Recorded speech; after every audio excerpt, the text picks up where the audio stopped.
कभी नहीं मिटती। बाहर तो हम नहीं देख सकते, क्योंकि बाहर जिस माध्यम से हम देखते हैं वो माध्यम ही अविनाशी नहीं है। जिस आंख से हम देखते हैं वो ही विनाशवान है, इसलिए विनाशवान से अविनाशी नहीं देखा जा सकता। ये तो बहुत सीधी सी बात है।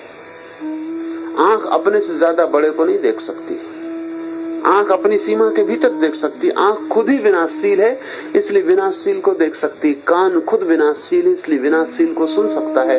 हाथ खुद विनाशशील है, इसलिए विनाशशील को स्पर्श कर सकता है। हाथ अविनाशी को कैसे स्पर्श करेगा?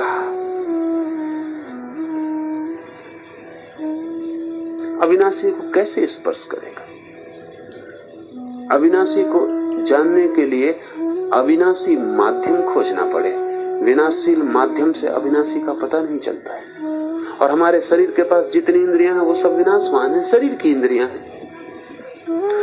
तो अगर अविनाशी की तरफ चलना हो तो ऋषि कहेगा कि अपने भीतर चलें, जहां इंद्रियों का उपयोग नहीं करना पड़ता। भीतर आंख के बिना भी देखने की क्षमता होती है, और प्रकाश के बिना भी देखने की क्षमता होती है, और भीतर कान के बिना भी सुना जाता है, और हाथ के बिना भी भीतर स्पर्श हो जाते हैं।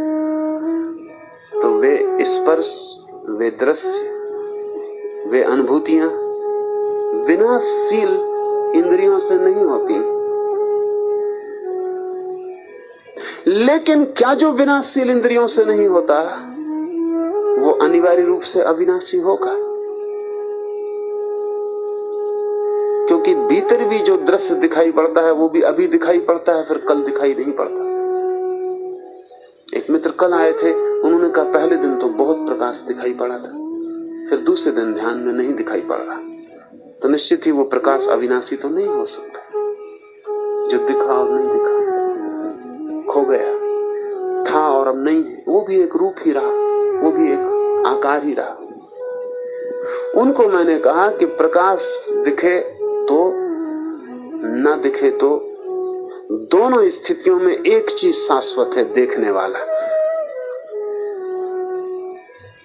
प्रकाश दिखा तो देखने वाले ने कहा प्रकाश दिखता है, प्रकाश नहीं दिखा तो देखने वाले ने कहा प्रकाश नहीं दिखता है। बाकी एक दोनों में फिर है।